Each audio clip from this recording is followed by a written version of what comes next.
I like to be a flying monkey so I can just get huge airs coming 9 foot out of the sky. You know how it is. In 1995, just 4 years after inline skating had become the fastest growing participation sport in human history, the first X Games made its way into households across America. While millions of people were already familiar with the idea of rollerblading as a recreational activity, the X Games was the first time most viewers ever saw the sport that was then known as aggressive inline skating. It's aggravating, you know, when you gotta blow out some steam, just going inverted, like, bam! getting those huge airs and just having a blast. You know what I mean? Yeah. For such a young sport, getting so much exposure was seen as a triumph. Testimony to the sport's longevity and tidings of widespread public acceptance. But what no one seemed to expect was public backlash from the freshly formed action sports community. We were invited to come to the first X Games, and I don't think many of us were ready for it. And I came from a skateboard background, and I remember getting off the tour bus, coming into the dorms, and walking into the lobby and seeing Danny Way and Tuss Buffus, these guys, you know, as a little skateboard dude, looked up to them, you know, and I remember them just grilling us. The first time I ever heard anyone called a FUBU was right then. It's just kind of a weird thing, because back in Atlanta, my friends were skateboarders that I grew up skateboarding and rolling with. Like, there was just no hate. Critics saw a young, unrefined sport attempting to pass itself off as a legitimate lifestyle alongside cultures nearly 20 years its senior.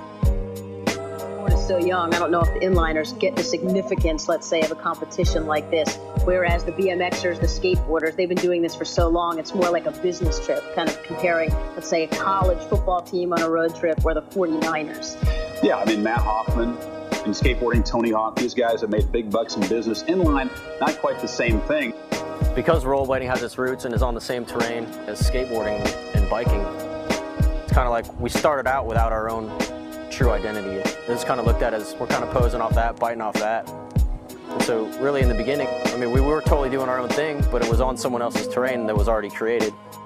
In the post-Homie Don't Play That world of 1995, a crucial time in the development of the modern concept of posers or fakes, rollerblading became the most famous poser symbol of all, the faux lex of action sports. Skateboarders decided we bit their scene and let everyone know. After that, it was like nothing rollerblading could do allowed it to escape the constant vigil of skateboarding's shadow.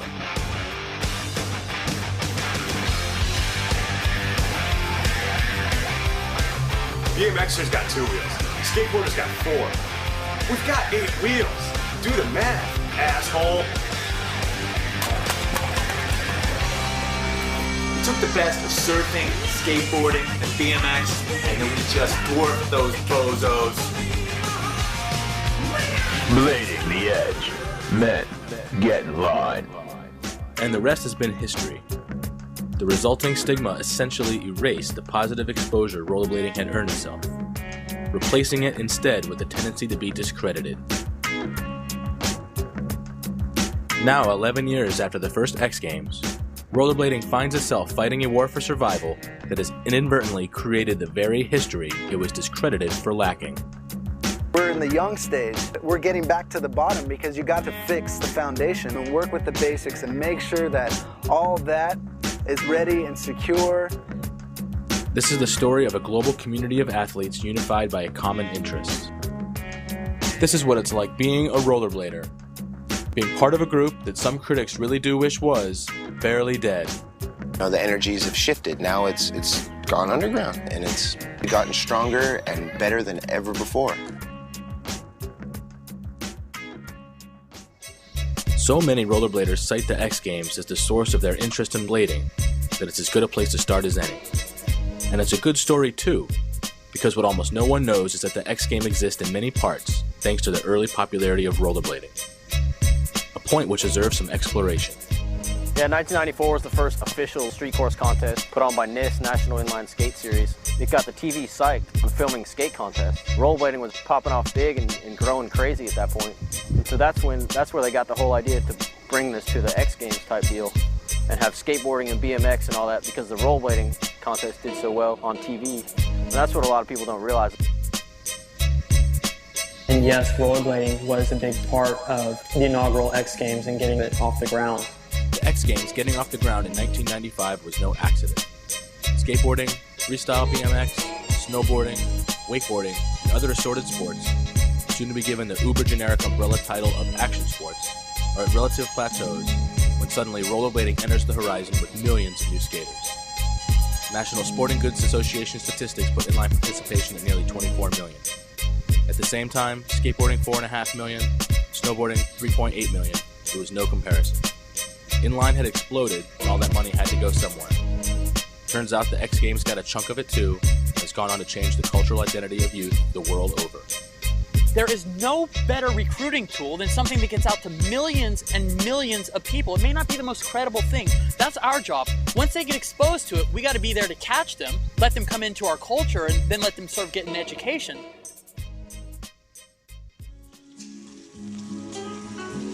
For BMX athletes of the early 90s, it was a period when sponsors were dropping riders and going out of business. The magazines were on their way out, and it appeared as if BMX and its culture was about to be lost. But it didn't go anywhere. Some people like Spike Jones made the move from BMX magazines to directing music videos, while others like Jess Deerenforth, then a professional rider for GT, was left with a choice. Head back to England or cut loose and keep fighting for a piece of the American dream. He chose the latter, a decision that directly contributed to the future path of rollerblading. But it sounds a lot better when he tells it. Back in the late 80s, I remember one day a guy named Doug Boyce showed up, and he was on rollerblades. Yeah, that's what I'm into. Thought it was kind of cool and tech that the wheels were on a line, but I really had no attraction or desire to ever try them out. But something about his style caught my eye, and I was like, wow, you know what, this guy's really taken something and really, I don't know, he's kind of adapted it, you know, and really morphed it into something different. He didn't represent anything that I'd experienced with rollerblading. Rollerblading had this very uncool image back then. He used to be a professional skateboarder, and he'd skateboard a little bit and he'd rollerblade a little bit, and he was just completely confident. You take other elements of other sports and adapt them into this sport, but it is its own sport. It has 8 wheels in a line, you know, and you're going to have to figure out how to use those on your feet, you know. But there was a change in the BMX industry. The sport itself was very much alive, but the industry did take a dive, and a lot of companies started disappearing. A lot of the companies sold to larger corporations, and those corporations then looked at a company like GT Bikes and said, well, you guys aren't meeting your numbers, we're going to start cutting back budgets, you know, marketing, team budgets, everything. Professional riders kind of had to sort out different careers. So I went to ASR trade show in San Diego, early '89, and I saw a rollerblade demo. And there was the whole dance team with the spandex, you know, doing the whole hip-hop thing, whatever. And I was kind of watching it, you know, tongue-in-cheek kind of thing. I didn't really know what to think about it. And all of a sudden, I mean, there's this half-pipe there, so that's what kind of caught my attention. This guy comes out on rollerblades, Chris Edwards, and he starts doing, it was probably only like 5 foot, 6 foot airs. But I was just like, wow. And his style, he was compact, you know, he looked really solid, you know, and he was doing 540s, and I was just like kind of blown away by that. And I had a lot of respect because I knew that he had probably dealt with a lot of stigma issues, especially at ASR. Back then it was like the coolest trade show. It was like all the hip stuff, surf, skateboarders. I mean, it was such a cliquey trade show, and all of a sudden this guy's on rollerblades and everyone's kind of looking at him. They don't know what to think about him. And so I ended up doing demos with him about a month later, and he was on the half pipe, and I was on my bike, and he just was in my face like the whole day. Jess, you got to try these out, man. You got to try these blades out. They're amazing. I was like, no, I don't think so. And after one of the demos, he said, you got to do it. I was like, all right, whatever. I went around the parking lot, and I was kind of all over the place. It felt very unnatural. And then I went on the ramp, and all of a sudden it just had this different flow to it. You know, there was something really smooth and fluid and fast about it. And he vowed after that day to get me a pair of skates. Before I knew it, I was kind of leaving my bike at home and going to the skate park with my rollerblades. And so it really wasn't a conscious thing. It's something that just kind of naturally happened. And simultaneously, the BMX industry really had lost its spark. I mean, it was in a lull, but unlike rollerblading, there wasn't anything going on at that time. But all of a sudden, I had this medium with rollerblades. It was this open kind of blank canvas where everything that I'd learned from my skateboarding background and from my BMX background was being adapted towards rollerblades. Boggles me to think, how did I end up here, like on this whole journey that we've all been on? You start to think about how you actually got to the point where you're at. To start at the beginning, let's go back to Holland in the 1700s, where a Dutchman who preferred ice skating as his transportation of choice created the first dry land skates. Unfortunately, the exact name of this visionary is lost, but not Jean-Joseph Merlin. He went on to become the first recorded skate inventor by demonstrating a primitive inline skate with metal wheels in 1760. That's right, 1760. 10 years before Europeans even discovered the Polynesian surfing, a Dutch gentleman had invented an inline skate. Later during the 1800s, James Leonard Plimpton, a resident of New York City, came up with the first incarnation of the modern quad roller skate. His idea was so successful that it led William Bone, another Englishman, to patent a design for the wheels of roller skates before later filing the patent for a ball or roller bearing race that would go on to be used for bicycle and carriage wheels. The roller skate underwent many improvements over the next 100 years, like the invention of polyurethane wheels, which added speed, stability, and durability. And then it can be argued that the next major revolution for the roller skate came in the 1950s, when surfers began taking the axles off of roller skates and putting them on planks of wood, accidentally creating skateboarding. Who'd have guessed the pursuit of wheeled freedom, particularly innovations created by inline skates, could lead to so much mechanical progression and modern-day cultural influence? And more importantly, why haven't you heard more about it? The first modern inline skate started as an off-season hockey training tool credited to the Olsen brothers, who based their design on existing incarnations of earlier inline skates. This was 1980. It comes as a surprise to some people to know that Rollerblade has been in business since 1980. We were the first company to successfully produce and market inline skates. The rollerblades quickly gained popularity with snow skiers, hockey players, and yes, ice figure skaters. Welcome to Skate to Ski, a program that can show you how to use your rollerblade inline skates to become a better skier. Because of this, rollerblade skates were popular right from the get-go, but only in isolated, often affluent pockets. What actually brought it into the shop was Scott Olsen came in and begged us to carry them. At that time, they were advertising a lot in the magazines for skiing, but it was the early 80s. You know, the sport of inline skating has been growing in popularity over the past few years. By 1986, inline skating was a $7 million a year industry, but more growth was on the way. Mom says they're free-falling to nowhere, but skaters say they're moving fast into the future. Inline skaters and their moms face off. When the creators of rollerblade skates took their product out to the masses, they did so at the beach with demo teams. These people were there to wow the crowd with their moves and then put the crowd on wheels. To date, this has been proven the most effective method for creating new rollerbladers. The biggest boon for rollerblade skates has been the wide acceptance of the skates as a recreational product, used for both fitness and fun, not necessarily in that order.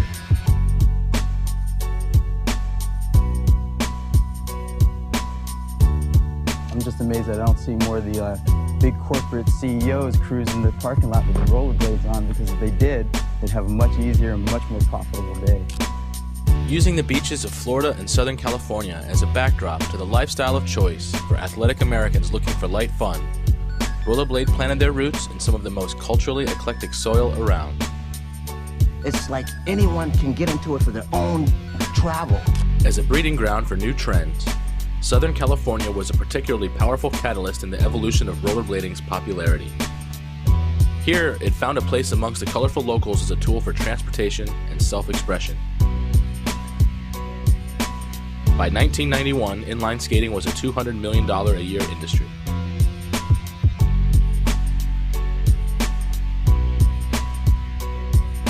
And while on paper it looked like everything was going well, Rollerblade and the other skate manufacturing corporations would soon be baffled by the rise of a small, but dedicated and vocal group of inline skaters that were truly interested in embracing all the potential of an inline skate.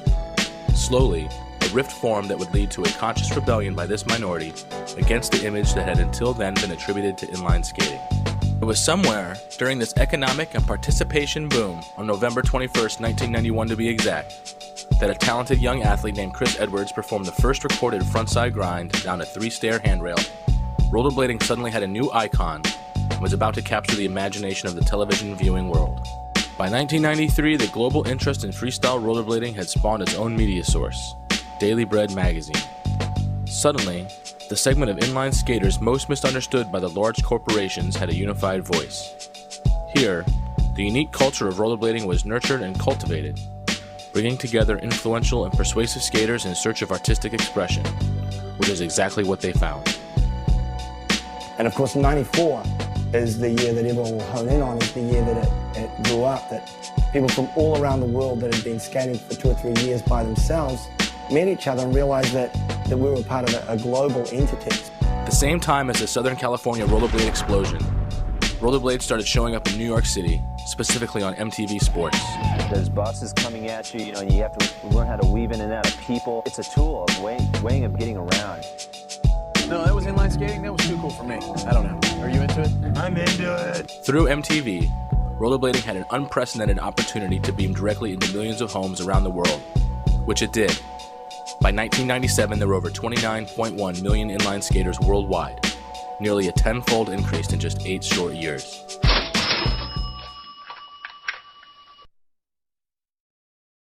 As the global population of rollerbladers continued to rise, the small group of participants using their skates in untraditional ways continued to grow.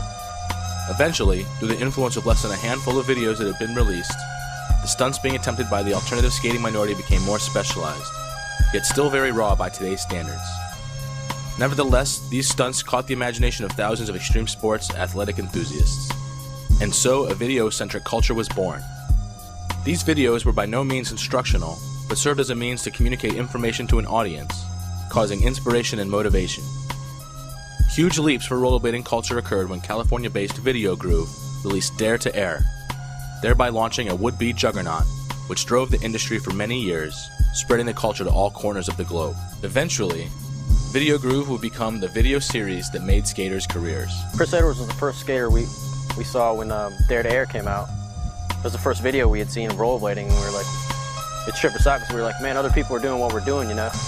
And we saw Edwards and we're like, man, this guy's doing it crazy. He's doing a flip over the car, which I'll never forget. And that's when I was like, man, I'm gonna keep doing this, man. I'm gonna get good at it, you know? Like, and that's when we got inspired to try flips and stuff in our backyard. On the opposite side of the skate video spectrum was T-Bone Films, best known for making Hoax and Hoax 2. Whereas Hoax was the video that propelled Arlo Eisenberg and Brooke Howard Smith into the spotlight, it was ultimately Hoax 2 that established an identity for skaters. Arlo, Michael Palak, Brooke, Brian Smith and more toured the country in an RV and documented all their antics. This is when rollerblading's standout personalities really got their start. To this very day, Hoax 2 is often cited by skaters as their favorite video, or at least the one that got them started. Actually, you know, after that video came out, you know, I just saw more skaters everywhere. That video spread out to so many people and motivated a lot of people to rollerblade. These new skaters were determined to replicate the tricks they saw performed on video, which led them to actually documenting their own exploits.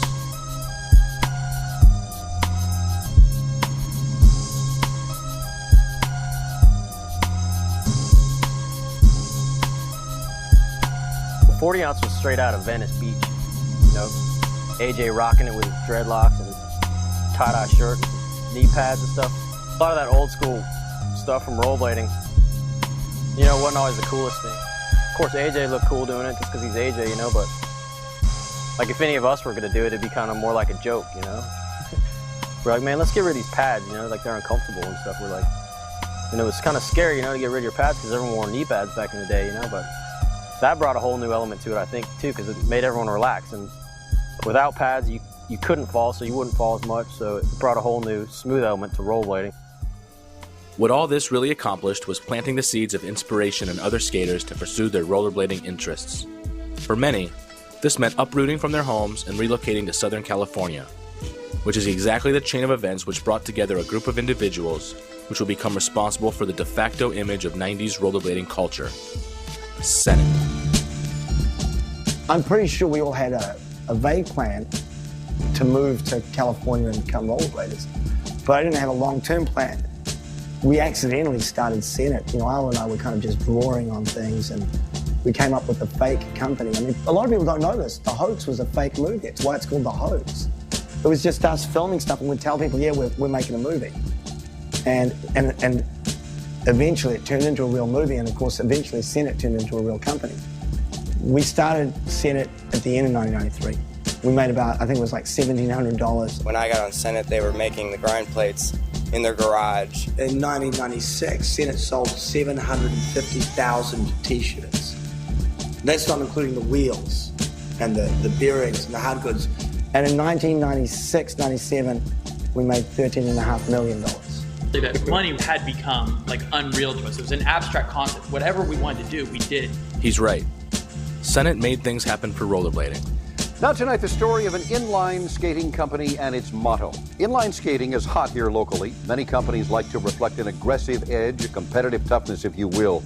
But the motto for this company has people saying they've gone too far. David Cruz in studio tonight. He's got more. David? Paul, when the company came up with the slogan, "Destroy All Girls," they saw it as a marketing gimmick. But tonight, that slogan is sparking a marketing mess among some people who say it sends the wrong message. The slogan appears on the back of the label sewn into the collar of the clothes, so you have to look hard to find it. So to destroy all girls, you'd think that would destroy the company by doing something like that. But it had the opposite effect. So I made the hang tag, and for me, I make it fun, and it's like you're writing, machine wash coal, and it's like, what the F? And then I put something on there. I actually think I put, kill your parents, or shave your head, kill your parents. And of course, because we both have really great parents that we love, I was upset, and that was the kind of the... Well, there were limits to how far, because some of the ideas were very provocative. We expected it to ruffle a few feathers, but certainly nowhere to the extent that it has. Every mom in the United States is going to see that and raise hell about it and bring it to the media. There was a very good reason that it blew up so quickly. It's because it went out on the AP wire and every news outlet picked it up. Within 24 hours, the phone was ringing off the hook.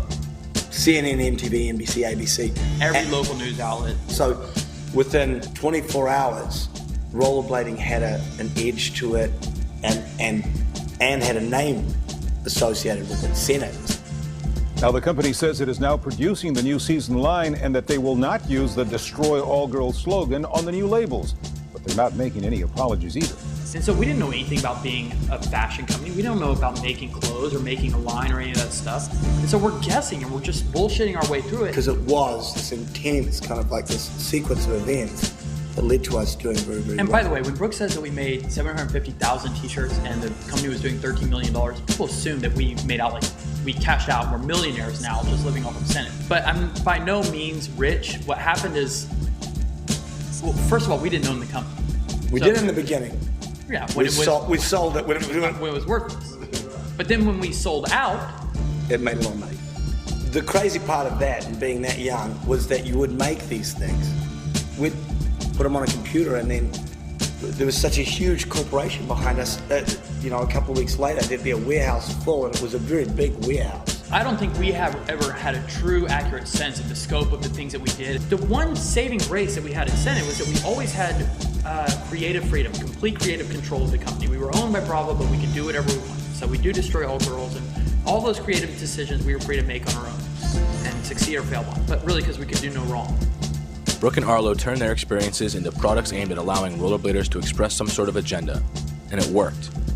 Not only generating millions in sales for the company, but in propelling Senate, rollerblading, and our unique sense of humor into the mainstream news spotlight. The things that I created never fit that mold of let's bring this to the mainstream, let's put it on TRL sort of thing. And I felt like a lot of the companies that tried to copy Senate in what they were good at, in being able to blanket almost every category, really failed miserably. Senate was really the only company that pulled it off.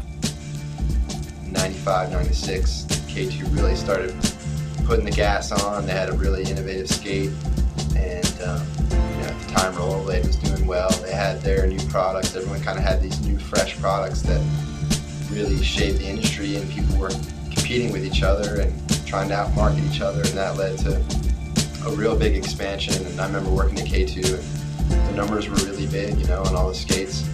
At the time, K2 was the biggest inline skate manufacturer, and then over the years I just saw things kind of slow down, and that's basically when I knew that I needed to kind of get out on my own and take my vision and trying to make what I thought would be rollerblading happen.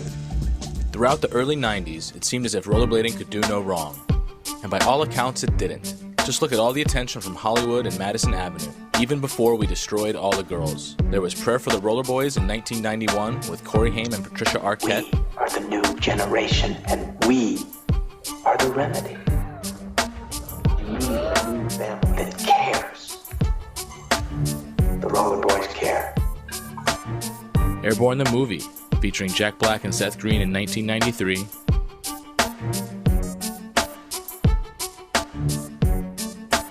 The X Games in 1995.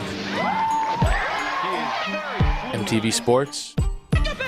Hey, what we're going to take a look at right now? Inline skating. You ever do it down at the beach? No, let's go watch. You came down to visit me one time. We were going to try it, but we decided against it. MTV Sports and Music Festival. England.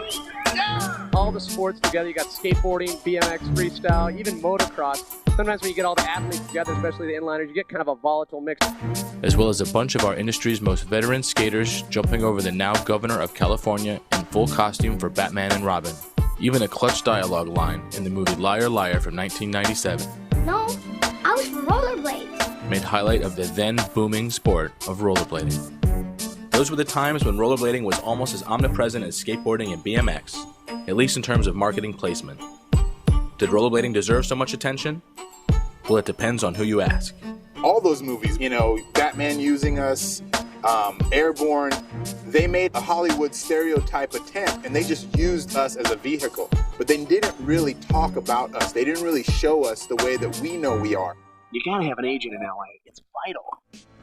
The people who stick together and stick with it through these hard times, it's really going to pay off because we're the ones that really care about rollerblading. You know, like some people quit over the years and companies have gone away, but it's like the ones that are going to be there for the long haul, like it's all going to pay off. The dedicated skaters he's talking about have maintained their enthusiasm, a defiant act of self-affirmation. This is the same do-it-yourself ethos as the 1970s punk rock movement or any other youth movement of the 20th century.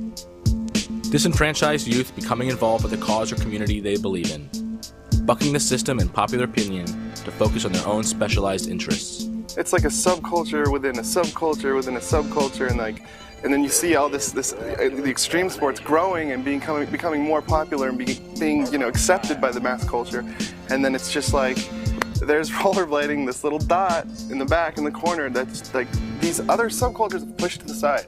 So it's like it makes us this elitist group of these kids that actually care about something and they're doing something, they've committed their lives to something. If we can showcase that freedom at its purest, because that's ultimately what's it expressing, is that individual freedom. These are the seeds of defiance as a socially positive characteristic, character building at a subconscious level. It's real, you know what I'm saying? It's not just about putting skates on our feet. It's a lifestyle. Is brought to extermination. A group of people with original interest and concepts, one of which would go on to change street skating across all the disciplines. And that was the IMYTA, originally known as the I Match Your Trick Association, the brainchild of John Julio, Mike Wilson, Ezekwe Anderson, and more. It's the biggest international real street contest in the world.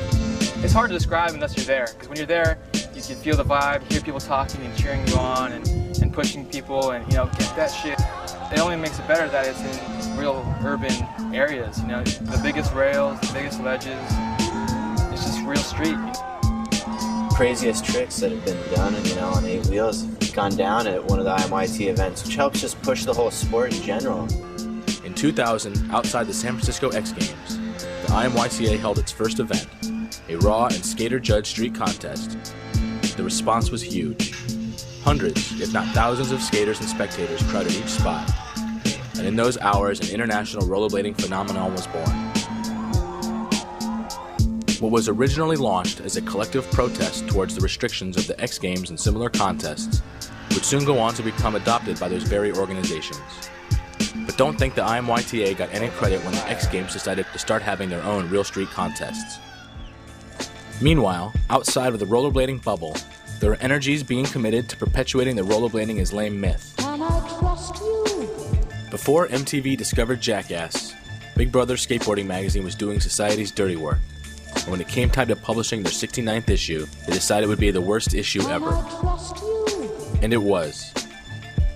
There was a Benihana Air done over 2 or 3 300-pound women covered in fake blood. Can I trust you? The reason any of this is important here is because in that same issue was an interview by Big Brother's editor-in-chief Dave Carney with Arlo Eisenberg. The premise?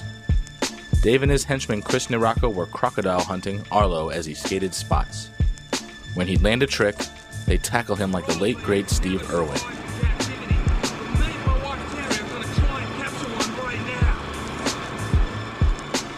Even the captions were references to Irwin's particular manner of speech. Look at the arms on this one. This one's me. Truthfully, it was a beautifully satirical piece, but not many rollerbladers knew about it when it went down. Can I trust you? Furthermore, This sideshow was accompanied by editorial in which Arlo was asked questions designed to humiliate and embarrass. What it showed, though, were two things. One, that Arlo has a pretty damn good sense of humor to go along with something so obviously designed to make him look bad, and with the potential to really add more insult to rollerblading's already injured ego. And two, that guys like Carney and Big Brother really were concerned with making rollerblading look bad. I used to skateboard. I felt like I was a part of a community that was sort of like dissatisfied, angry with something, and skateboarding expressed it not just through the act of skateboarding, but also the art. It was just this whole culture, and it was unconventional. And so now, to be hated just because of what I do, it's disappointing. And not only that, but the way that they would disrespect us, that's disheartening. My idols, the people that created this counterculture model, I mean, more than anyone else, anyone that participates in action sports, we are all following skateboarding's lead. Yeah, I think part of the animosity originated from the fact that rollerblading was really big. We were taking skateboarders and they were turning into rollerbladers, and kids were starting out rollerblading instead of skateboarding. And so they saw this as a threat to their industry, and so of course they're gonna rag on it and try and beat it out, beat it into little kids that it's not cool. It's really up to whoever's doing it to decide whether or not it's whack. Rollerblading is undeniably fucking amazing. Like, the tricks that are being done and shit like that is just ridiculous. And to any human eye, you can't deny it. Despite having a turn the other cheek, let me do my thing, you do yours attitude in the face of all this negativity from outsiders, it was only a matter of time before something came of it. Newer than skateboarding, newer than BMXing, so I guess it's got to take its fair share of getting beat up before it gets respected. Obviously this core group believes in something, they're doing it, they're not going to stop doing this. They've been tortured. We've been, literally tortured. You go to a bar, you sit at a bar, someone finds out you're a rollerblader, you're either going to get into a fight or you're going to have to scoot over a chair, or it's especially here in San Diego. I have scars to show for the time where I stood up for rollerblading. It's not standing up, it's not even dealing with it, knowing that you're so above it. You get to that point. That's the point that our industry's gotten to, is we're so above it already. 2001 to present has been trying times for all the fruit booters, gay bladers, inliners, aggressive skaters, rollers, and bladers that prefer to refer to themselves as skaters. Except for the confusion that causes because most people assume you mean skateboarder. As an industry, it's unfortunate and it puts us at a disadvantage that we don't have a specific label for what we do for our sport. When I first got involved with it, it was being dubbed aggressive skating, which was a new term that Arlo and all of these pioneers of the sport decided they wanted to call it in order to differentiate it from the other types of rollerblading, whether it be hockey or speed or dance. And so we're really proud of that name, but like with anything, like with styles and fashion and trends and different cycles, these things kind of become goofy after a while, and eventually there was sort of a stigma about aggressive skating. It was like we were trying too hard to differentiate ourselves. So aggressive skating had a backlash against it, and people went back to, well, we're rollerbladers. So generally speaking, people that don't really worry about the classifications, someone like my dad or your dad or something would just say you're a rollerblader. I think it's rollerblading. It's obvious. It's like, that's our name. So we revert back to the original name that we all swore we hated so long ago, rollerblading.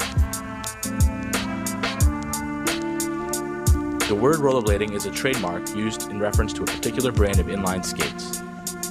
That company owns the words rollerblade and rollerblading, but the dictionary classifies rollerblader and rollerblader as nouns, which is a smart move. Smart because that's the word a majority of people use to describe the act of being one who enjoys inline skating. By late 2004, the most core rollerblading population, perhaps not even a tenth of the 17.3 million participants claimed by the Sporting Goods Manufacturers Association, has aged. These individuals have continued to be active in rollerblading despite being ostracized in their local area, as well as on a broad mass-marketed scale. An important step for a community in need of a strong foundation. These self-formed outcasts have aged, stuck through the trends of the times, and established against all attempts otherwise the image of the impervious rollerblader. The one rollerblader who skates with 10 skateboarders and bikers because they recognize his talent. They are supposed to hate him, but they make a concession because of skill and ability.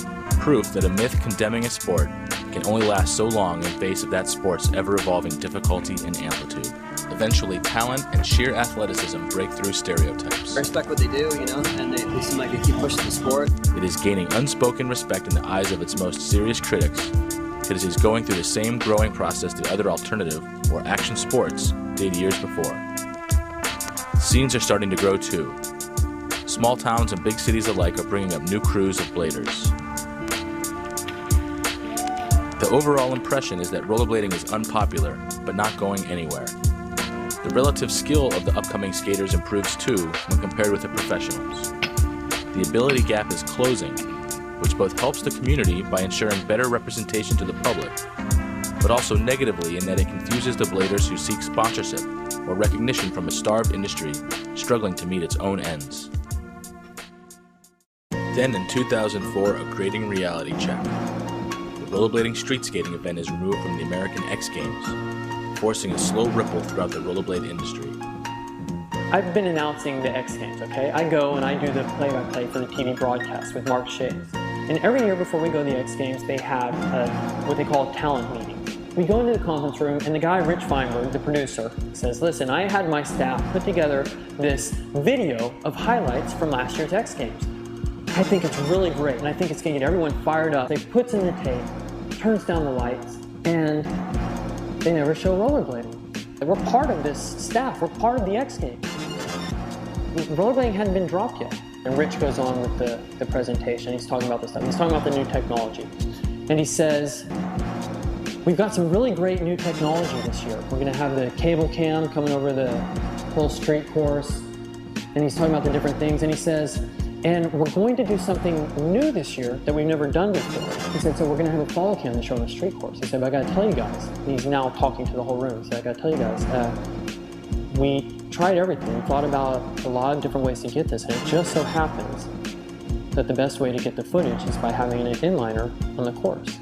Just so you know, skateboarders, he's talking to the skateboarding commentators, you know there's going to be an inliner out there, just so you know, bike riders. And basically, he's apologizing for the fact that there's going to be an inliner on the course. They all had a big laugh about it. I didn't think it was funny. And then half a year later, 6 months later, I get an email from ESPN. One line basically says, we decided to go in another direction. I mean, you would think if they cared about rollerblading, that they would want people there who cared about rollerblading. They want to have the best product they can have. They want the people there for skateboarding to care about skateboarding. My enthusiasm for rollerblading, my feelings for rollerblading, can only make their end product better. I want it to look good for them. What hurt me most was their response to me only confirmed what I knew all along, that they don't care about rollerblading. A year later, in 2005, vert rollerblading is removed from the X Games as well. Sales hit all-time lows, marketing budgets shrink, and optimism is outgunned by caution. Combined, participation drops, and already scarce outside marketing dollars become scarcer. In the meantime, rollerblading participation and visibility continues to rise in Europe and Asia through other X Games venues and action sports tours. Very rarely are contests in the U.S. Like the last probably 4 or 5 contests I've been to, I've been out of the country.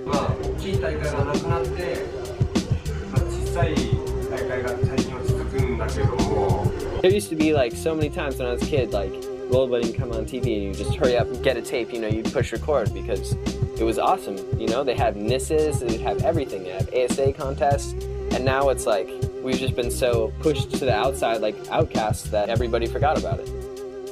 But it hardly matters to the professionals whose meager salaries are slashed, the morale shattered. Aaron Feinberg just got fired from his sponsor. One of the greatest rollerbladers we have in the history of our sport of all time. He can't even get paid. He can't even get thrown a bone from his sponsor because there's no money in this industry. And when people say cool, it's cool that we're underground, I say fuck that. This does nothing to help the pattern of elder talent leaving the industry in pursuit of loftier exploits coupled with financial security. This not only hurts the historical significance of the sport, but removes the bulk of an elder demographic from the leadership position, leaving only younger and less experienced individuals behind to repeat mistakes made by their predecessors. Like most people my age aren't even in it anymore. Maybe they're working a job that they hate and they're not skating. Like It's like, what did it get them? Like doing something they love, what did it get them? So it makes them like jaded about skating again. And we got real life deals. It's like, you got to pay bills, you got, you know, your girlfriends or just everyday stuff that you have to pay for. And now a lot of us wish that we saved our money. A lot of us wish that, you know, we were more responsible. But at the end of the day though, like, we all appreciate it more now these days. I do, being around the game for so long. In rollerblading today, the industry is so small that the money is just not there like it used to be. Average salary is like between $15,000 and $18,000 a year, and having to pay for insurance and rent on top of all that, because I mean there's no benefits with a skating career. Most companies, if you skate for them, they don't provide health care, and if they do, you know, they're doing something special, they're doing something good. Hopefully, you know, if you get lucky, you can get enough cash per, you know, as a salary per month to pay for a third party. Imagine if we had the exposure we had 10 years ago. You know, imagine what we could do with it now. I would definitely be in a different position. You know, I wouldn't be struggling to eat on tour. I wouldn't be eating ramen 3 meals a day, 13 cents.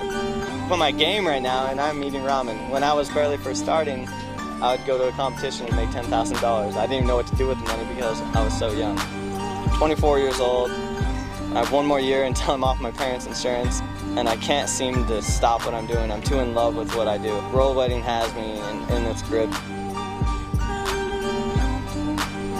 The community rolls forward, thanks to the steadfast dedication of a handful of core companies and the continuation of specialized media outlets like Daily Bread in the US, B-Mag from Austria, Crazy Roller in France, and more.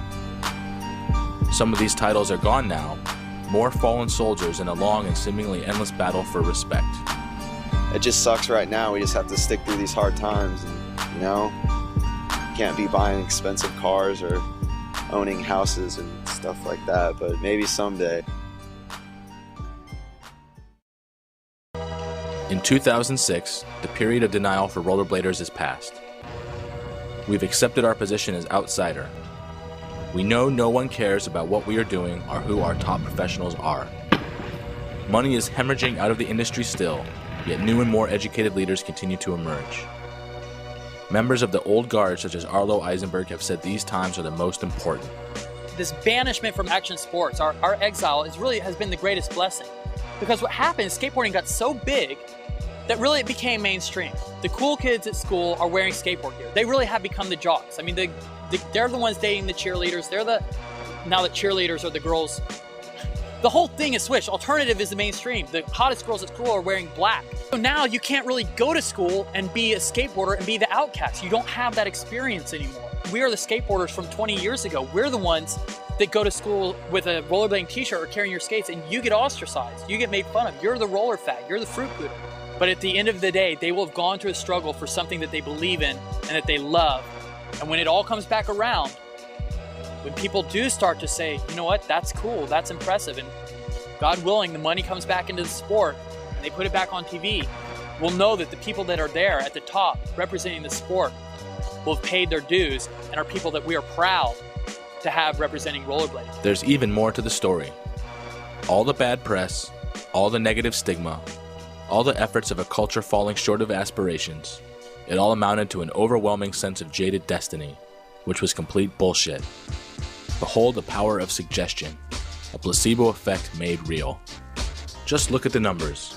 In 1995, inline skating had 23.9 million people strap up skates and go skating more than twice. Today, those same research techniques suggest inline skating has numbers closer to 13.1 million people.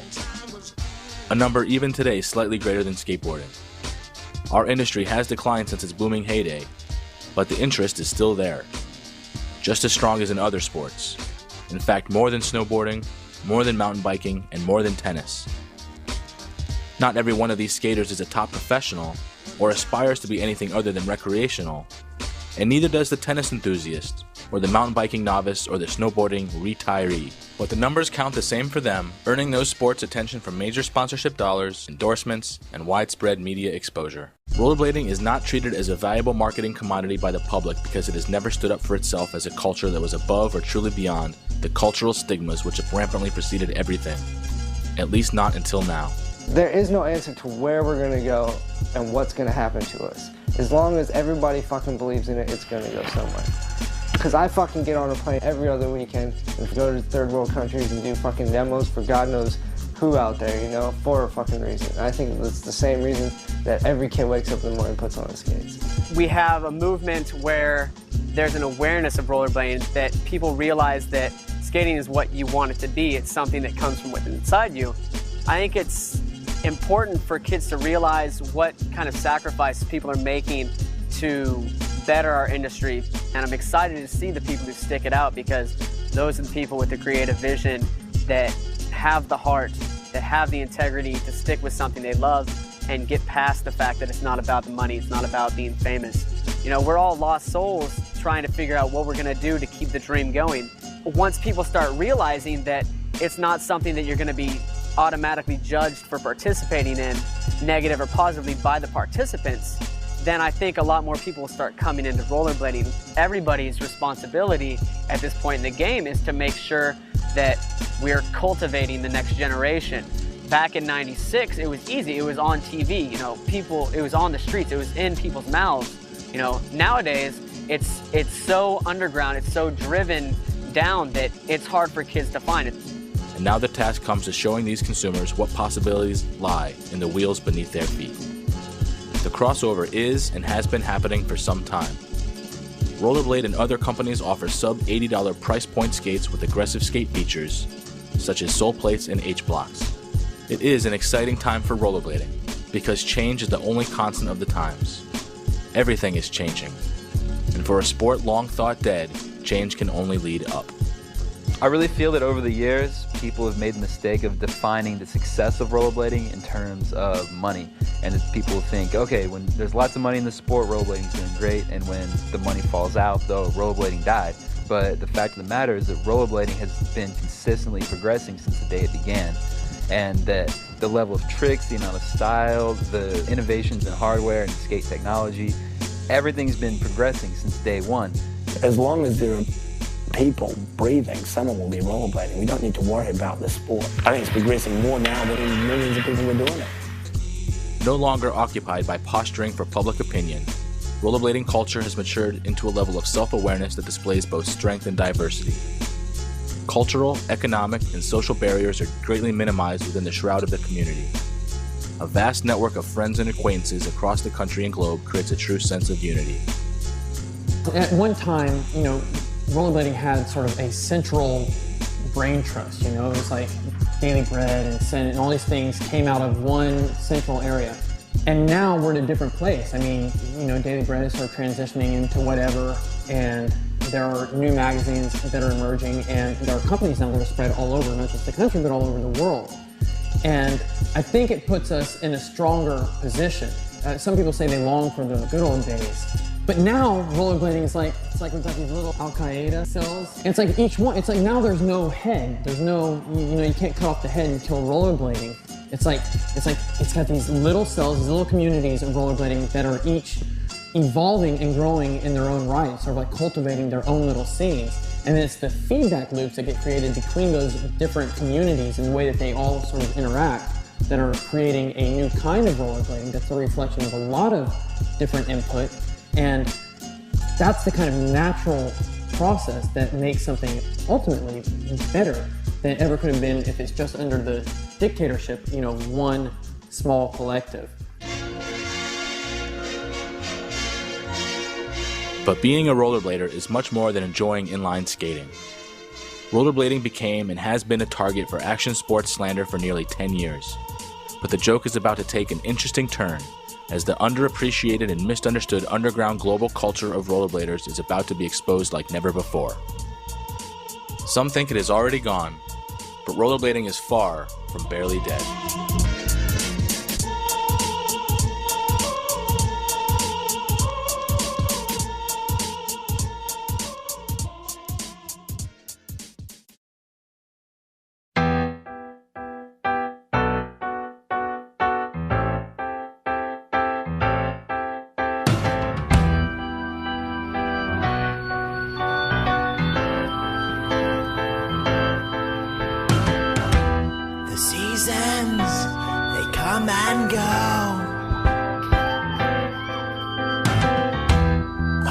faster than they used to. A change is gonna be unnecessary. La la la, la la la. And when the spring arrives, you still live inside of me. The night sits in you, but keep on remembering the system that we live. I mock with melody. I just observe and find a place. A trouble the soup or am I dreams? A tune I will.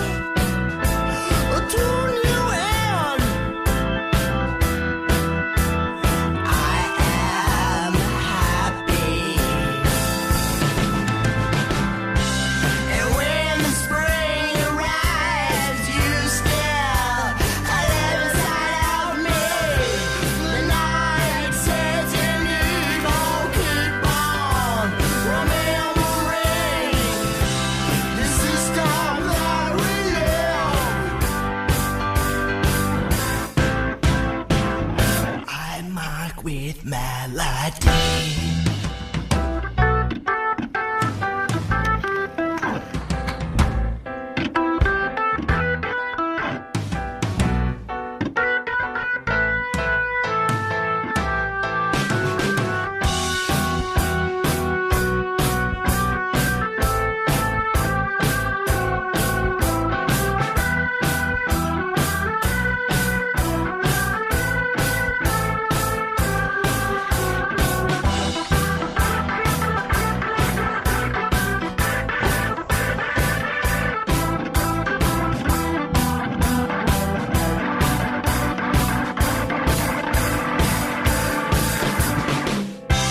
And when the spring arrives, you still live inside of me.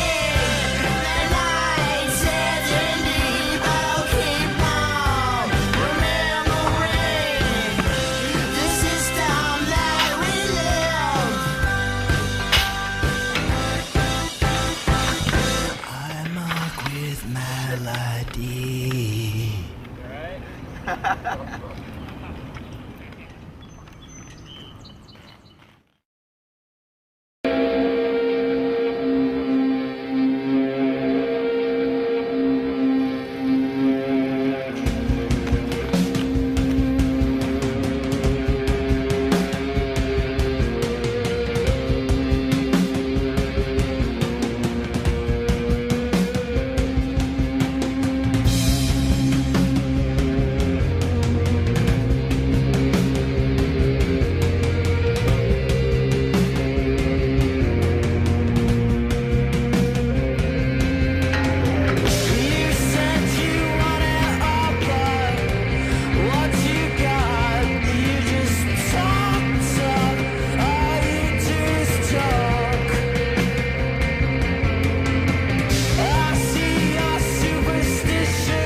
is up? It's your boy FM, Frankie Morales, and you're watching Better Dead.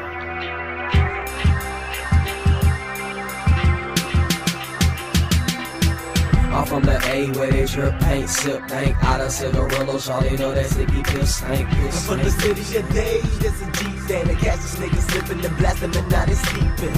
I'm from the A where they drip paint, sip dank out of cigarillos. Y'all they know that sticky pill stank. I'm from the city of days, there's a Jeep stand to catch this nigga slipping and blast them and now they sleeping. Whoa, shorty, your body under the sea, go swing with the shots. You're not in me, and matter of fact, think about it, you're none but me. And when it's time to get my girl bomb, nigga, I eat. Okay, now we alright.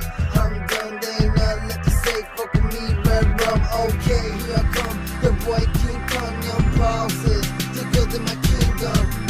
I'm from the A where they drip paint, sip dank out of cigarillos. Y'all they know that sticky pill stank. I'm from the city of day, there's a Jeep there to catch these niggas slipping and blast them and now they sleeping. Now where you from? I'm from the A. I'm from the day. I heard them niggas be clowning, but we don't play. No, oh, I see you like Leo by that gunplay. Where they at? Point them out, about to come spit. And then they come to post and take a ride with the kid. That's they fall for phony bitches, cause the plastic is rich. And for the hoes, you want my number, better suck me dead. Man, I'm toasted in Miami and it's fun as a bitch. Got my bass on, but they look like Nikes. Got my skates on, skateboarders don't like me. Best one out the A, some say yeah, probably. Y'all got time to play, not me or me broccoli. Broccoli with cheese for she's. I need guapo, need the coppers, need choppers, the bees. To try stop it, you knockers ain't stopping the steez. Proceed sloppily, releasing all of these, leave it ease, at least properly.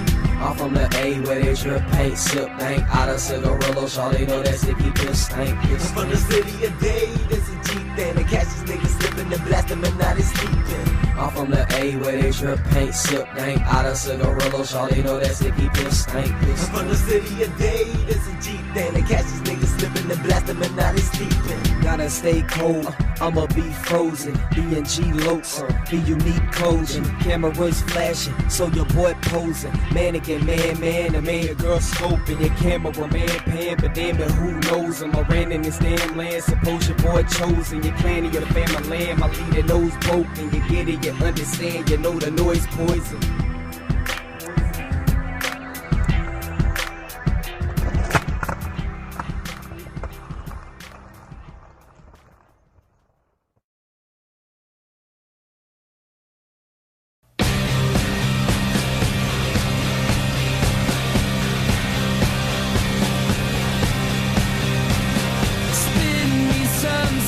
Story, sell me some excuse.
I'm on fire, I'm on fire. Me too, me too. I'm on fire, I'm on fire. Me too, me too. I'm on fire, I'm on fire. Me too, me too. Guns, yo, I keep one in my pillowcase. It keeps me safe when I sleep, still I keep awake. What if my dream girl pays a midnight visit? I see the world through the scope, but I gain no insight with it. When I get introspective, I put the safety on. Make these songs with the biscuits sitting in my shaky palms. I'm a man now, a real man. Not the one who went to 2 colleges, groveling over meal plans. I'm staring at the ceiling fan, all wide-eyed, amazed by the ways the blades break the silence. I used to be afraid of fire. It sounds startling, but now I'm starting to hate the quiet moments. Might remind you of a mic by the way I hold it to the grill. A homophobic rapper, unaware of the graphic nature of phallic symbols. Tragically ironic, sucking off each other's caps and pistols. I got more pack issues than guns and ammo, cause my Uzi weighs a ton and I never let go of the handle. Hanging on to mommy's pant leg, double fisted, knee deep in shells, kicking ballistics. This dick is a detachable penis, an extension of my manhood, positioned like a fetus. An intravenous hookup feeds bullets to my magazine. Never mind the bullets, my pistol is a sex machine.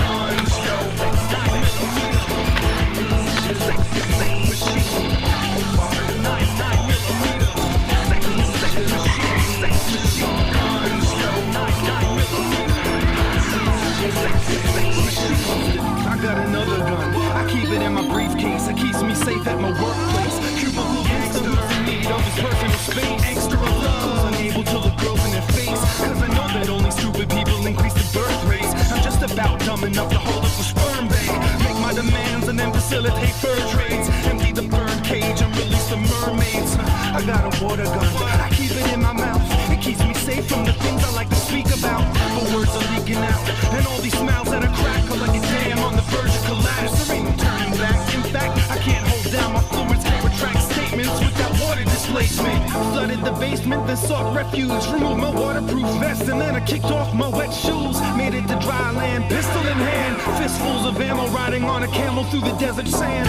Lucid dreams are a lot like computer screens. People have pretentious conversations, but I shoot the breeze. Blow a hole straight through their long-winded theories. Hold my own and make songs for them to sing with me. It's the same type of heat that Millie used to break the ice with Santa Claus when she made him sing the Christmas blues. Capitalists strung her up for killing them. Every manufactured holiday, they sacrifice another victim. Before wartime depression sets in, I get to step in and shoot shine my weapon. I'm Hemorrhoid, I'm the leader. You're dead like daylight. I hold my crotch like a 9mm. 9mm. Sexy sex machine. 9mm. Sexy sex machine. Sex machine. 9mm. Sexy sex machine.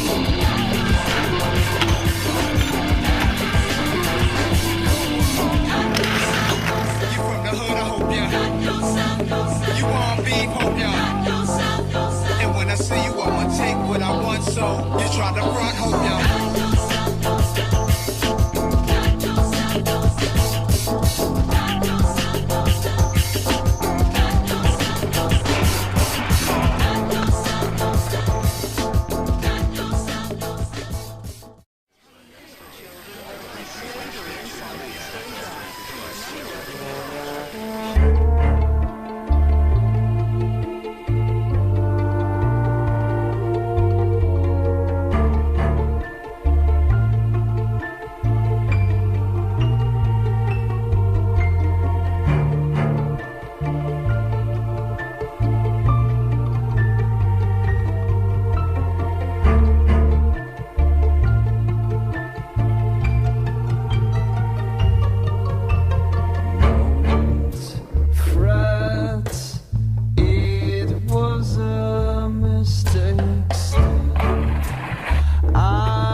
makes me feel like dirt, and I'm hurt.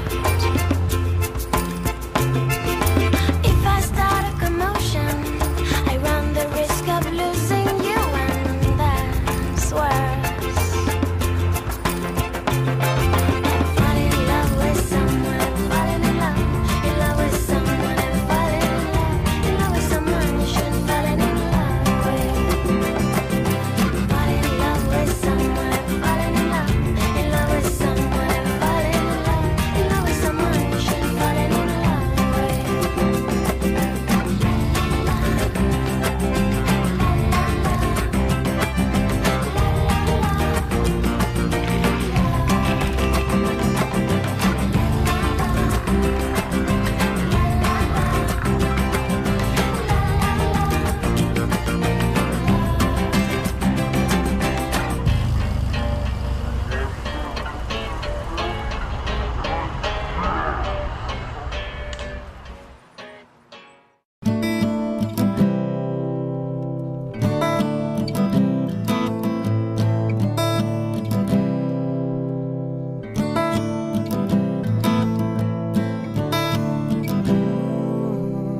Misdirected.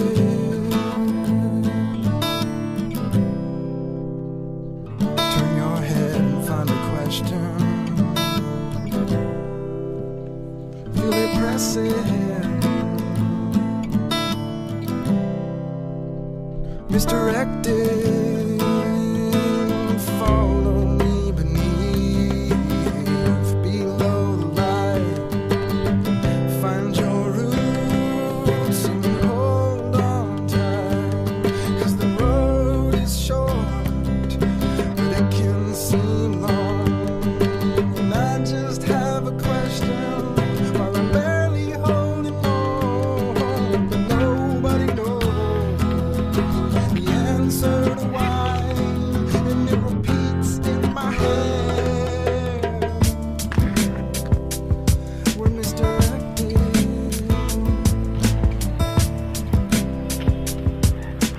Turn your head and find a question. I feel it pressing. Misdirected. Whether it's me or just a dream, the freedom will be to breathe in a breath. The venom will set the stage and estimate the cause in life and death. It's guessing check, we're hoping the best, making it last, will happen less. Faking it laugh, I'll pat on the back and pray the mold and told the rest. Address the people, and for those who refuse, and they choose a lesson. Rest analysis, the calluses form upon my chest, and it's life. Live twice, behind the scenes, strings attached. Thinking back, but my past is miraculous acts in my grasp.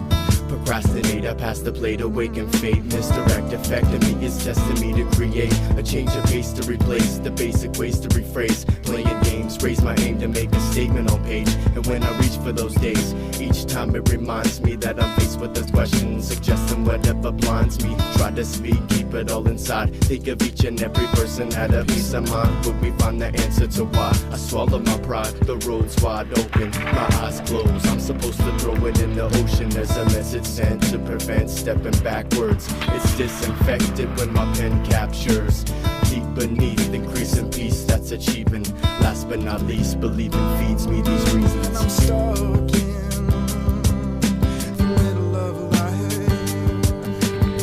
I'm living a dream that's passing me by, and I need a hand, 'cause mine are too full, and it spills into the streets of my mind, body, and who knows, it's in the hands of fate. There's nothing but the grit of time until you're